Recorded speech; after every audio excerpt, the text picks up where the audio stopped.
తొత్తు పలుకుతున్నారని అంటున్నారు. మరి వాళ్ళకి అంటే మీరు ఎవరైతే తొత్తు పలుకుతున్నారో అంటున్నారో మరి వీళ్ళకు మార్వాడీస్ కూడా కొంతమంది ఇక్కడే తెలంగాణలో ఉన్న వ్యాపారులు కొంతమంది సపోర్ట్ చేస్తున్నారు. మరి వాళ్ళకి ఏం చెప్తారు? ఎవరు సపోర్ట్ చేసినా ఎవరికి వాళ్ళు సపోర్ట్ చేసినా వాళ్ళకి ఏంటంటే మార్వాడి డబ్బు కావాలి, మార్వాడి ఓటు కావాలి. మాకు ఆ డబ్బు వద్దు, ఆ ఓటు వద్దు. తెలంగాణ రాష్ట్ర ప్రజల అభివృద్ధి కోసం తెలంగాణ రాష్ట్రంలో ఉన్న ప్రతి జాతి బాగుపడాలంటే ఖచ్చితంగా ఈ మార్వాడి గో బ్యాక్ అనే విధాన్ని ఇంకా రానున్న కాలంలో ఉద్యమంలాగా చేయాలని తెలియపరుస్తుంది. ప్రభుత్వం మీదే కాబట్టి మరి మీ ప్రభుత్వానికి ఏం చెప్పాలనుకుంటున్నారు ఈ విషయం మీద? 100% మా ప్రభుత్వానికి కూడా చెప్తున్నాము.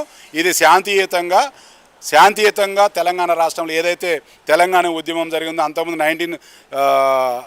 1965 ఏదైతే తెలంగాణ ఉద్యమం స్టార్ట్ అయిందో అదే విధంగానే ఇది మెల్లమెల్లగా కూడా స్టార్ట్ అవుతుంది. గవర్నమెంట్ కూడా వాళ్ళకి సపోర్ట్ అని ఏదైతే అనలేదు మీరు అంటున్నారు. సపోర్ట్ అనేది ఏంటంటే గొడవలు కావద్దు, కొట్లాడవద్దు, చేయొద్దు. ఖచ్చితంగా తెలంగాణ రాష్ట్రానికి ఏదైతే రాబడి రావాలో అది గుజరాత్ వాళ్ళు కానీ రాజస్థాన్ వాళ్ళు కానీ 100% తెలంగాణ అభివృద్ధికి వాళ్ళు సహకరించాలి. లేని పక్షాన ఖచ్చితంగా వాళ్ళు గో బ్యాక్ చేయాలి.